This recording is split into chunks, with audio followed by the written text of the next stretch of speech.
सिंधु घाटी सभ्यता विश्व की प्राचीन सभ्यताओं में एक है, जिसमें नगर नियोजन, सामाजिक जीवन, धार्मिक जीवन आदि उसकी महत्वपूर्ण विशेषताएं हैं। आज हम सिंधु घाटी सभ्यता के धार्मिक विश्वास और परंपराओं के बारे में अध्ययन करेंगे। सिंधु सभ्यता के विभिन्न क्षेत्रों के उत्खनन से प्राप्त अवशेषों में स्पष्ट रूप से किसी मंदिर या पूजा स्थल के अवशेष के साक्ष्य नहीं मिले हैं। मोहनजोदड़ो में एकमात्र अस्पष्ट साक्ष्य मिला है, इसके अतिरिक्त कोई अन्य साक्ष्य नहीं मिला है। परंतु फिर भी उत्खनन से प्राप्त मूर्तियों और मोहरों पर चित्रित चित्रों का अध्ययन कर इतिहासकारों ने सिंधु वासियों के धार्मिक विश्वासों का चित्रण करने का प्रयास किया है।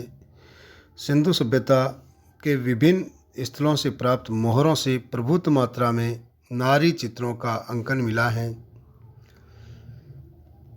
कहीं पर नारी के गर्भ से वृक्ष की शाखाएं निकलती हुई बताई गई हैं।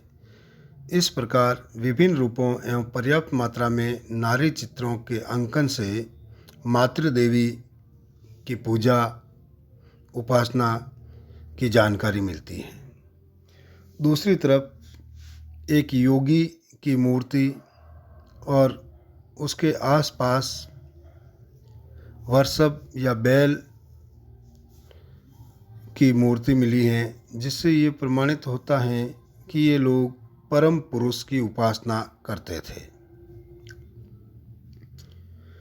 एक 3 मुख वाले योगी जो चारों ओर पशुओं से घिरे हुए हैं, निर्वस्त्र हैं। प्रोफेसर मार्शल ने इसका समीकरण पशुपतिनाथ शिव के साथ किया है। इसी प्रकार बड़ी मात्रा में पत्थर के लिंग तथा योनि के छल्ले मिले हैं, जिससे यह विदित होता है कि सिंधु सभ्यता में धार्मिक विश्वासों में प्रजनन शक्ति, लिंग और योनि पूजा का भी प्रचलन था। इसी प्रकार सिंधु सभ्यता में विभिन्न मोहरों और मुद्राओं पर पशु पक्षियों, पेड़ पौधों का अंकन मिलता है, जिससे विदित होता है कि ये लोग पशु पक्षियों की भी पूजा करते थे। वर्षभ तथा बत्तख की ये लोग पूजा करते थे। दूसरी तरफ पीपल, नीम आदि पेड़ों को ये पवित्र मानते थे और उनकी उपासना करते थे।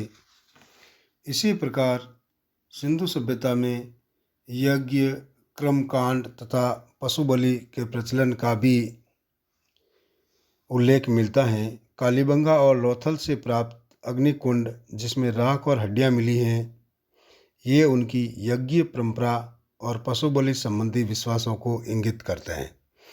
इसी प्रकार हड़प्पा से प्राप्त ताबीज, तंत्र मंत्र अंधविश्वासी परंपराओं को इंगित करते हैं। इस प्रकार सिंधु सभ्यता में मातृदेवी की उपासना, पशुपतिनाथ की उपासना, परम पुरुष की उपासना, परम नारी की उपासना, कुछ अंधविश्वास, जादू टोना, तंत्र मंत्र आदि के बारे में भी जानकारी मिलती है।